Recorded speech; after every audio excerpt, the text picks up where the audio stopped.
Le peuple qui marche dans les ténèbres a vu une grande lumière. Sur ceux qui habitaient le pays de l'ombre de mort, une lumière a brillé. Tu as rendu la nation nombreuse, tu l'as comblée de joie. Car un enfant nous est né, un fils nous a été donné. Il a la souveraineté sur son épaule. On l'appelle du nom de merveilleux conseiller, Dieu fort, Père pour toujours, Prince de paix. Soyez toutes et tous les bienvenus pour ce culte de Noël. Vous, assez nombreux, je dois dire, qui avez eu la force de sortir de votre lit pour entendre la parole que Dieu vous adresse. Vous êtes les bienvenus, vous êtes ici chez vous. C'est le Seigneur qui vous a appelé, c'est le Seigneur qui vous a invité. Il vous offre sa paix et son amour. Recevez-les comme le plus beau des cadeaux. Amen.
Chantez pour le Seigneur un chant nouveau, car il a fait des choses étonnantes.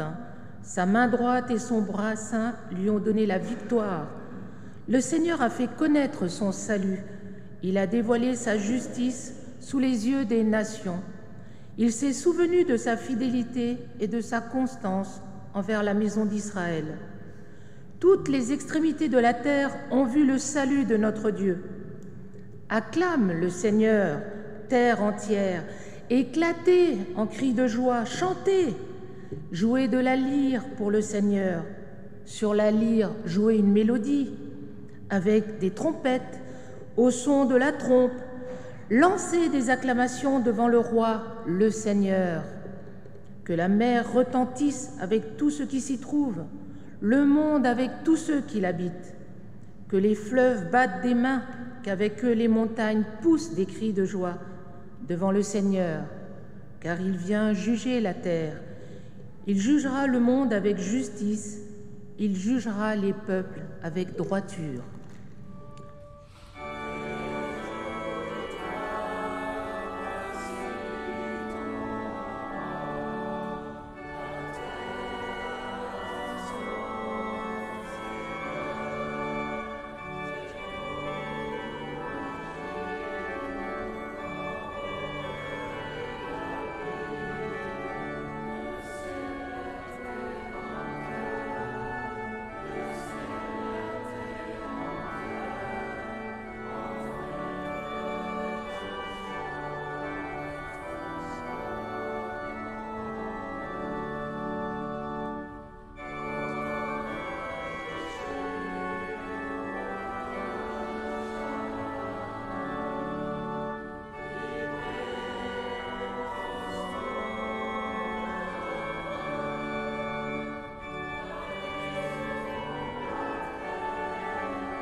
Je vous invite à la prière.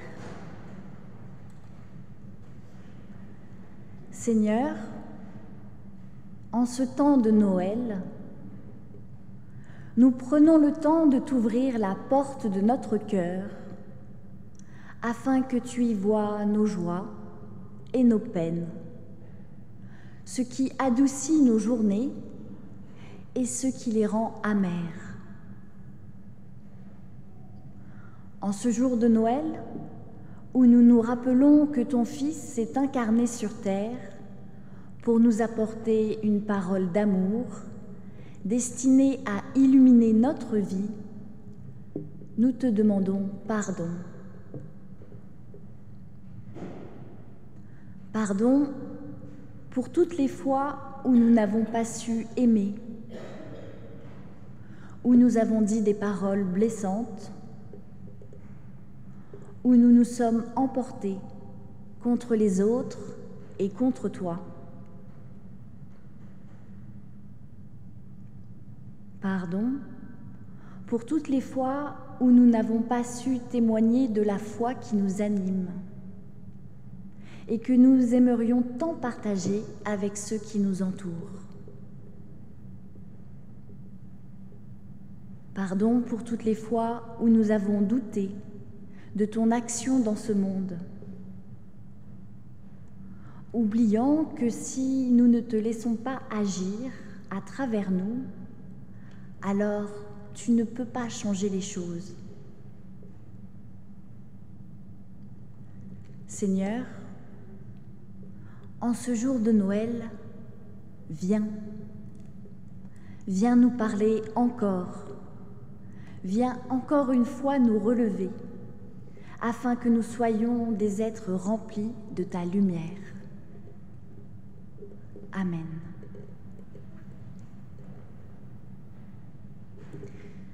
Chers amis, ne vous attristez pas, car voici ce que nous dit l'Évangile de Jean.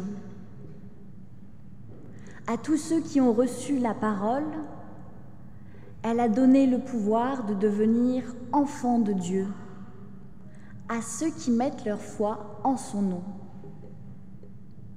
Ceux-là sont nés, non pas du sang, ni d'une volonté de chair, ni d'une volonté d'homme, mais de Dieu. La parole est devenue chair et elle a fait sa demeure parmi nous. Et nous avons vu sa gloire, une gloire de Fils unique, issu du Père.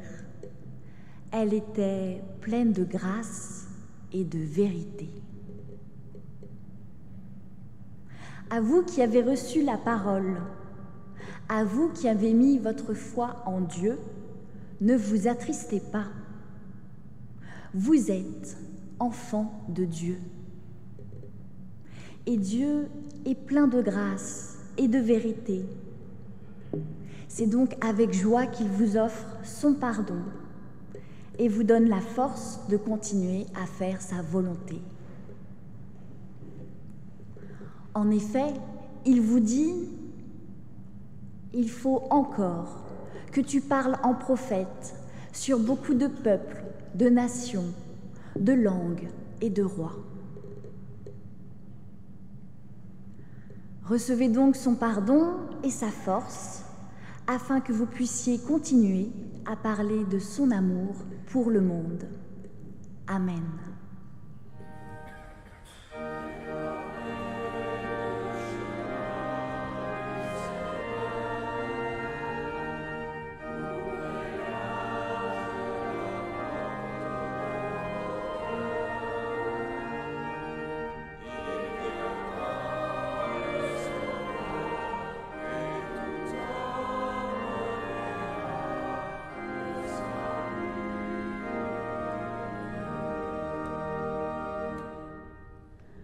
Avant la lecture des deux textes bibliques, l'un qui nous est proposé dans la Bible en 6 ans et l'autre que j'ai choisi, je vous invite à la prière.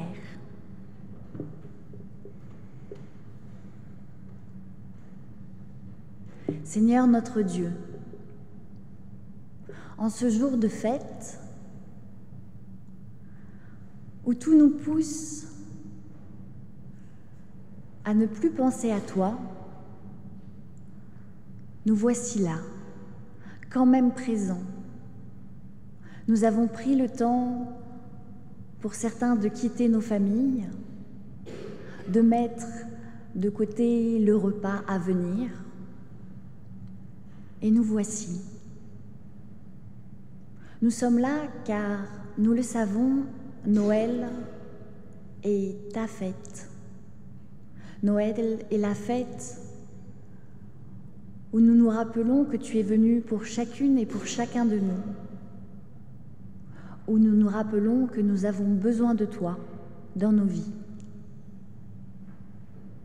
Alors Seigneur, envoie sur nous ton Esprit Saint, afin que les textes que nous allons entendre à nouveau nous parlent, qu'ils soient porteurs de vie, porteurs d'espérance, d'un souffle nouveau qui nous poussera à avancer sur le chemin que tu as tracé pour nous. Amen.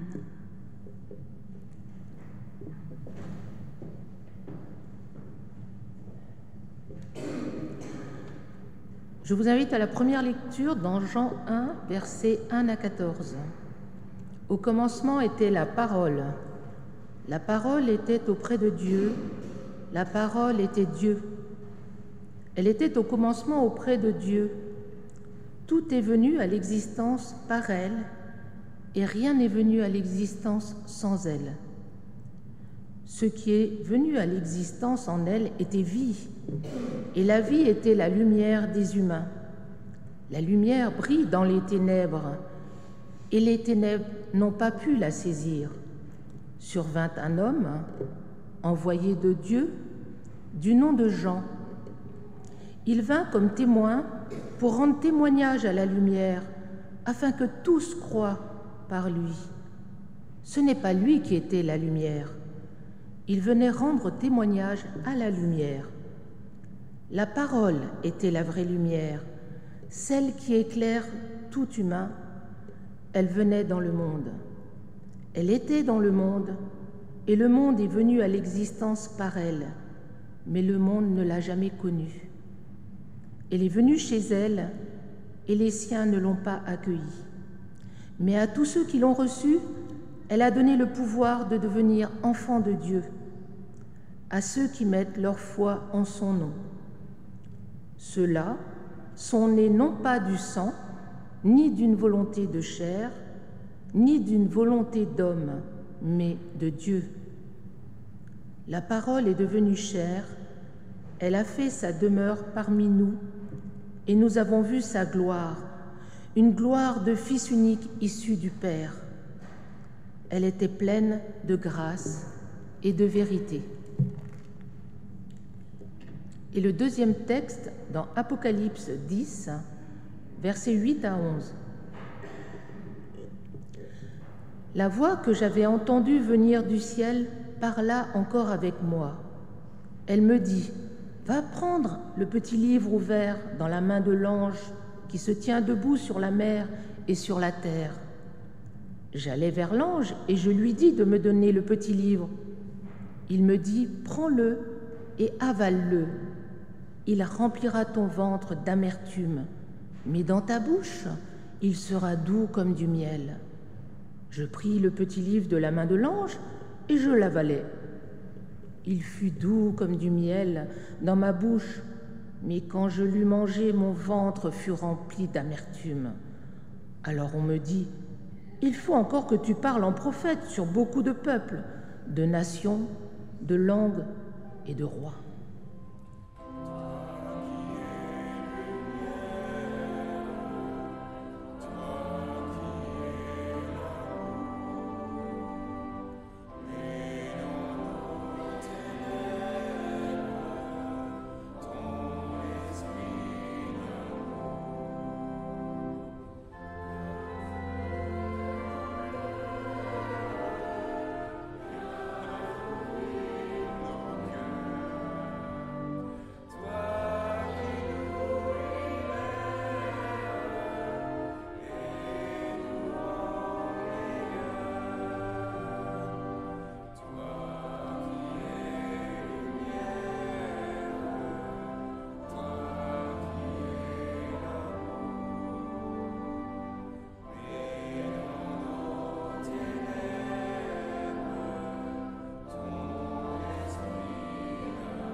Avant de commencer ma prédication, je fais une petite introduction.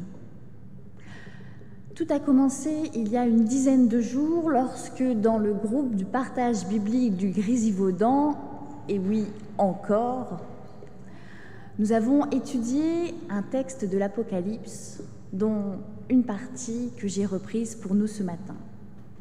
Et je leur parlais de Noël et je leur disais que je ne savais pas quel texte prendre et qu'on entendait toujours les mêmes. Et une ou deux personnes m'ont dit « mais le texte là qu'on est en train de travailler nous paraît tout à fait approprié ». J'ai donc suivi leurs conseils et je me suis risquée à mettre un morceau de l'Apocalypse pour ce jour de Noël. Au commencement était la parole. La voix que j'avais entendue venir du ciel parla encore avec moi. Toutes les histoires commencent par une parole. Dans le ventre de sa mère, le bébé entend la voix de sa maman. À la naissance, il crie pour annoncer qu'il est vivant. C'est par des mots qu'une rencontre se fait, par une parole que notre vie peut être bouleversée.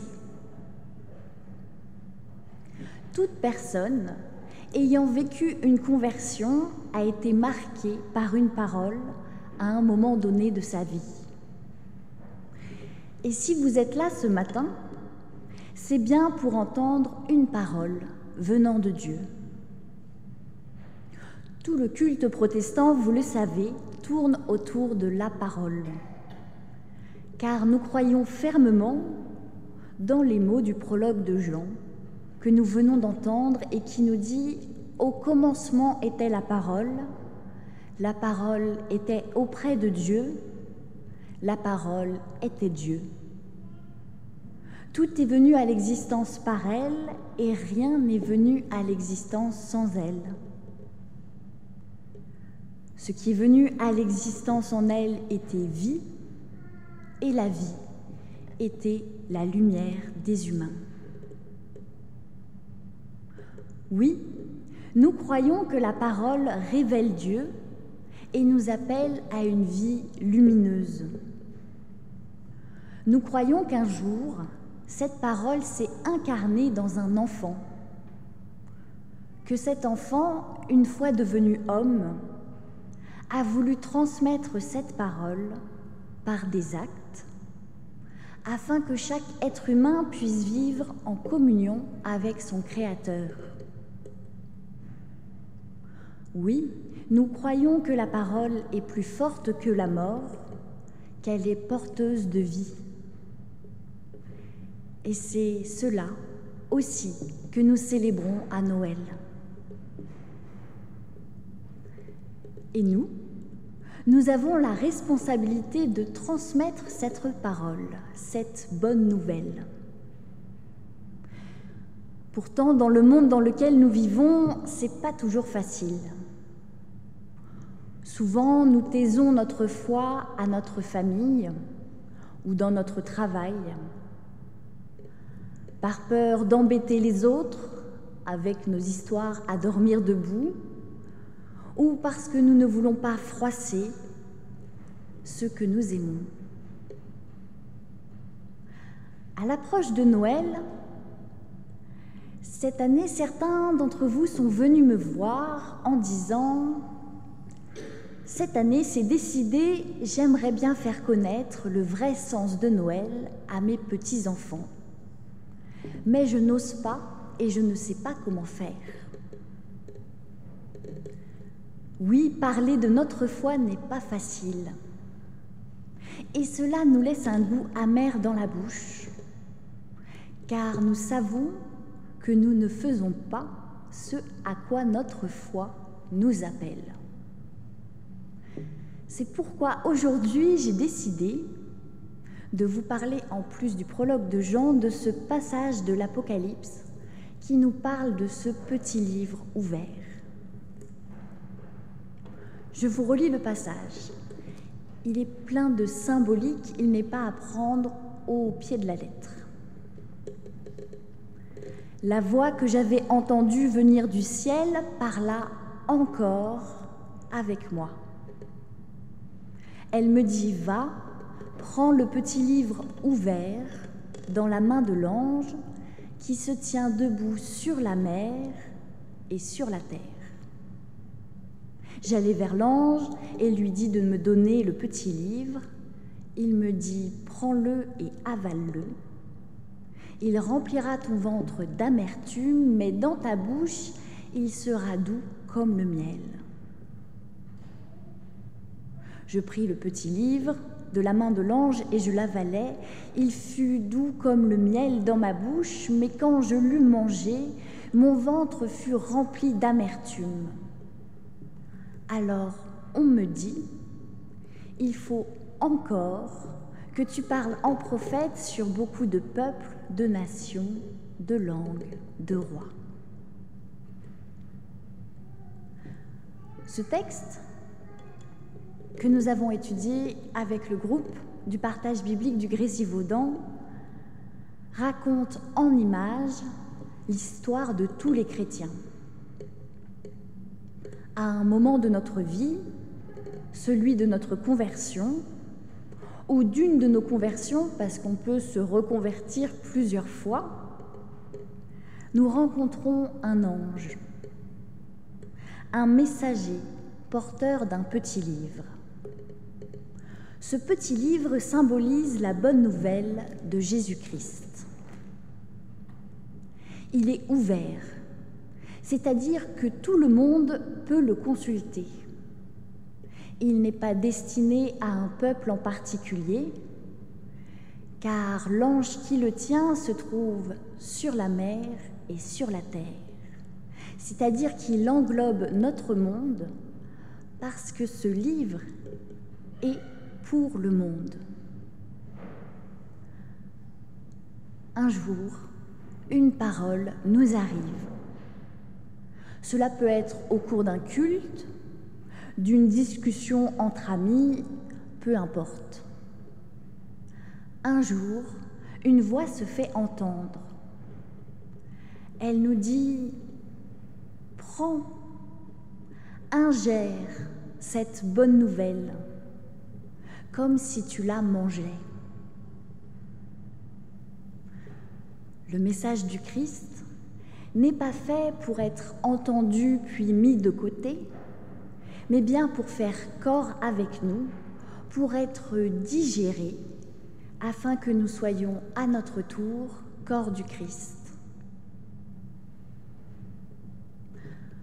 Au moment où l'on mange cette bonne nouvelle, ce petit livre,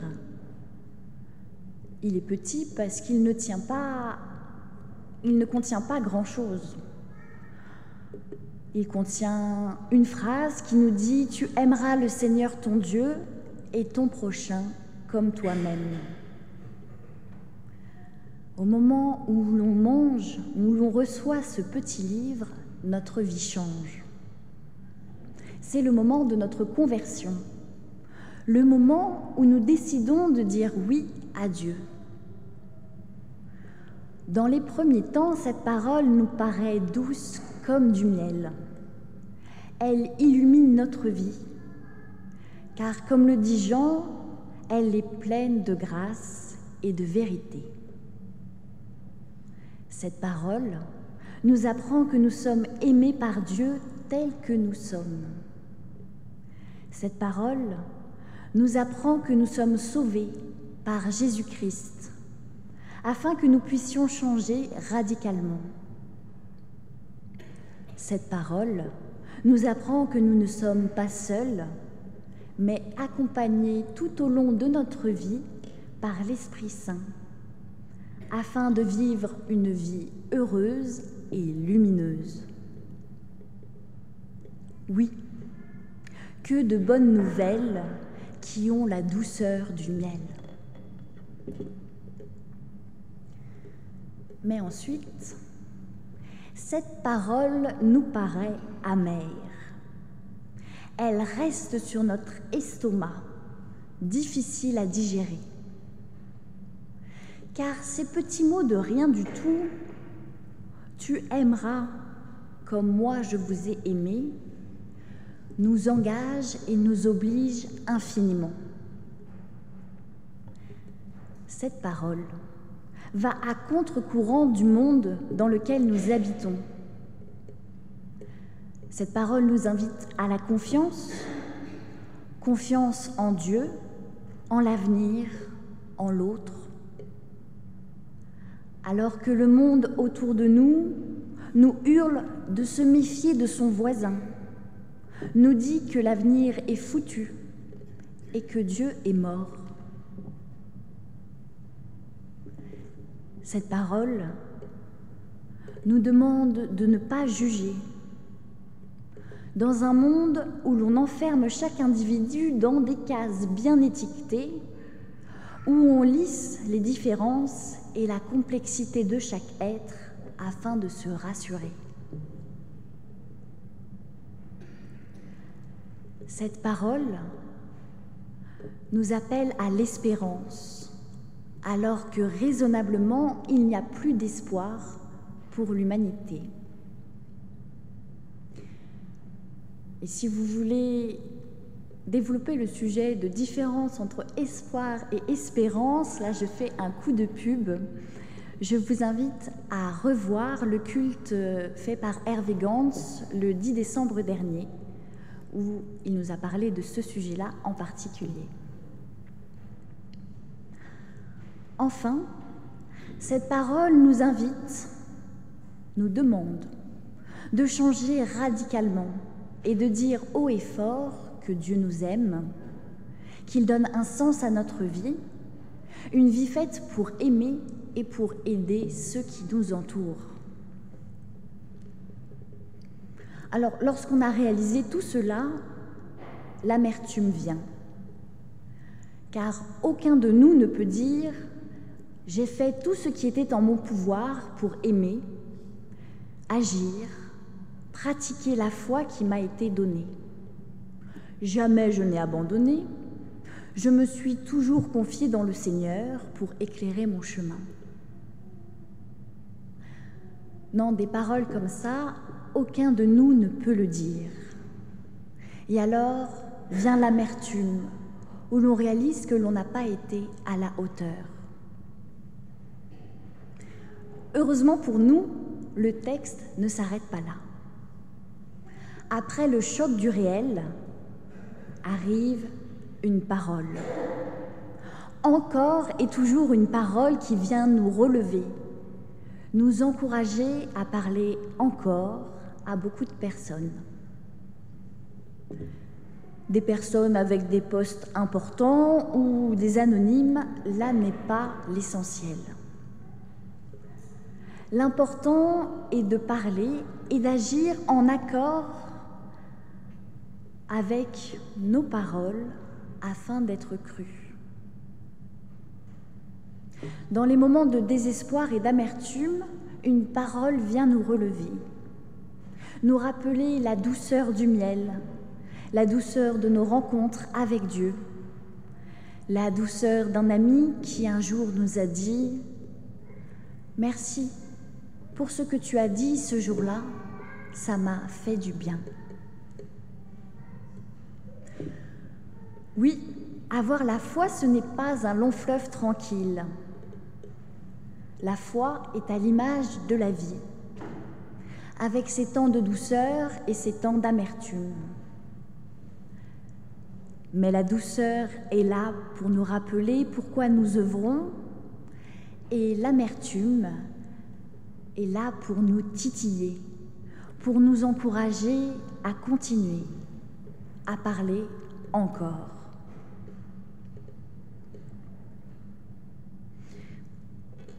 Quand j'y pense, avoir la foi, c'est quand même une expression assez étrange.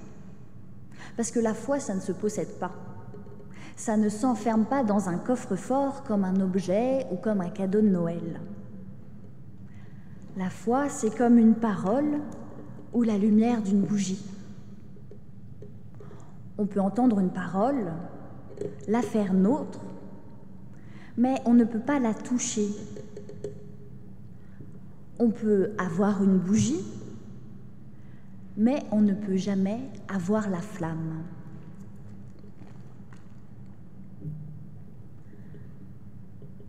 La foi, c'est un cadeau qui nous est donné et qui se partage pour illuminer les êtres humains.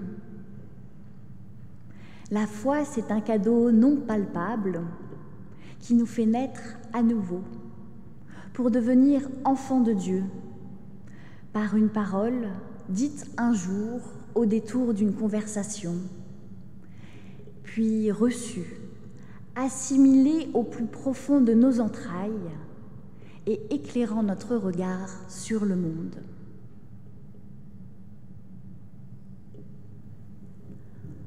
En ce jour de Noël, nous disons notre foi. Nous croyons que la parole révèle Dieu et nous appelle à une vie lumineuse. Nous croyons qu'un jour, cette parole s'est incarnée dans un enfant et que cet enfant, une fois devenu homme, a voulu transmettre cette parole afin que chaque être humain puisse vivre en communion avec son Créateur. Oui, nous croyons que la parole est plus forte que la mort et qu'elle est porteuse de vie. Alors ne craignons pas. Ne craignons pas de transmettre cette parole lumineuse à nos proches. Ne craignons pas de raconter l'histoire de Jésus à nos petits-enfants avec des livres d'images, en écoutant les contes de Noël qu'il y a sur notre chaîne YouTube. Ne craignons pas de rentrer chez nous et de dire à la table de Noël « Voici ce qu'a dit la pasteur ce matin. Qu'en pensez-vous » Et puis c'est pas grave si on n'est pas d'accord avec moi. L'important, c'est d'en parler, c'est qu'il y ait débat, c'est qu'il y ait échange. Ne craignons pas d'expliquer ce que nous faisons par le prisme de notre foi.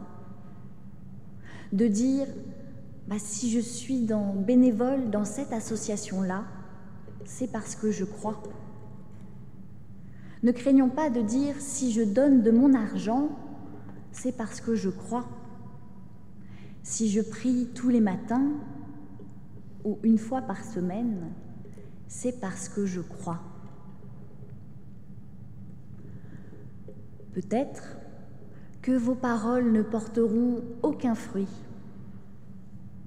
Peut-être qu'elles en porteront, mais que vous ne le saurez jamais. Dans tous les cas, vous aurez rempli votre mission de chrétien. Vous aurez participé à partager la lumière de l'amour de Dieu autour de vous. Alors, vous aurez moins d'amertume dans le ventre que de miel dans votre bouche. La douceur d'une foi en accord avec vos actes vous remplira de joie. Amen.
Je vous invite à vous lever pour confesser notre foi.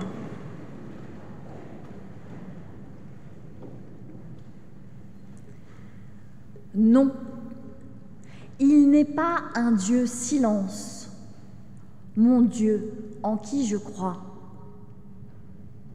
Depuis toujours, il parle, il se dit, il s'annonce, et sa promesse est sûre. Il vient vivre avec nous. Non, il n'est pas un Dieu gourou, le Dieu de mon bonheur. C'est un petit enfant qui sourit à la vie, un enfant de lumière qui sauve la terre. Non, il n'est pas un Dieu commerce, le Dieu de mon Noël. Il n'a que son amour à offrir à chacun de nous. Il allume l'espérance au plus noir de nos puits pour que tressaille en nous sa joie, sa paix et sa vie. Amen.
Nous nous unissons dans la prière.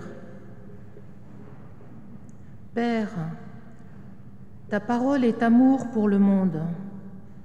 Ce monde, nous te le présentons.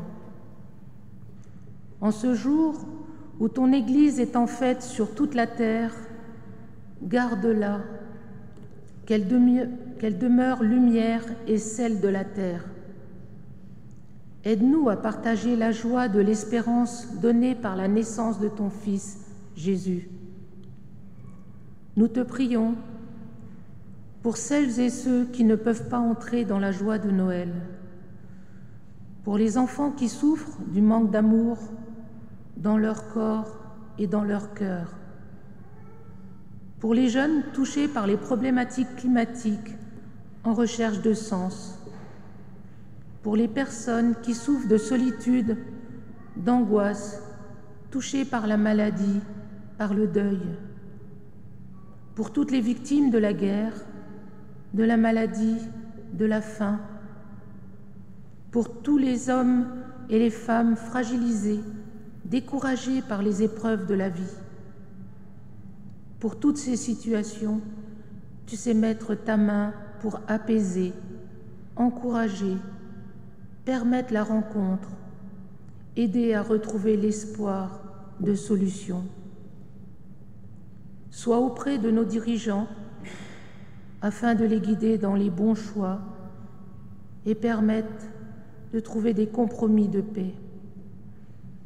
Père, dans le silence de nos cœurs, écoute nos prières que nous t'adressons.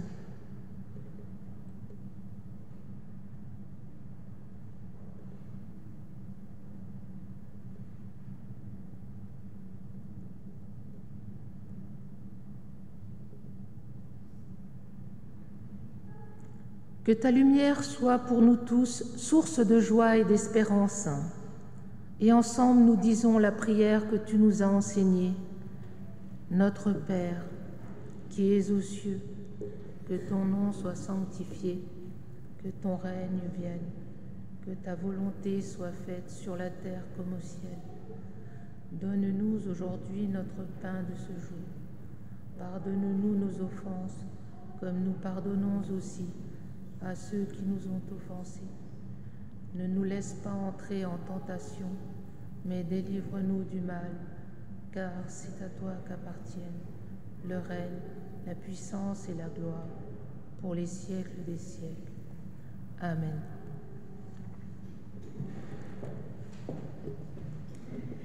Je vous invite à vous lever pour l'envoi et la bénédiction.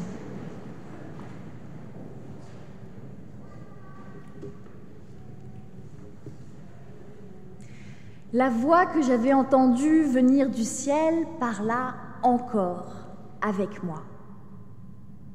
Elle me dit « Va, prends le petit livre ouvert dans la main de l'ange qui se tient debout sur la mer et sur la terre. Prends-le et avale-le. Il remplira ton ventre d'amertume, mais dans ta bouche, il sera doux comme le miel. » Alors on me dit « Il faut que tu parles en prophète sur beaucoup de peuples, de nations, de langues et de rois. » Dieu notre Père vous bénit et vous garde. Sans se lasser, il vous parle encore afin de fortifier votre foi. Jésus le Christ vous bénit et vous garde. Sans se lasser, il vous montre comment faire briller en vous la parole, afin qu'elle fasse partie de vous, dans tous les aspects de votre vie. L'Esprit Saint vous bénit et vous garde. Sans se lasser, elle vous accompagne, afin que votre vie ait la douceur du miel. Allez, soyez dans la confiance, soyez porteurs de lumière, soyez remplis de grâce et de vérité. Amen.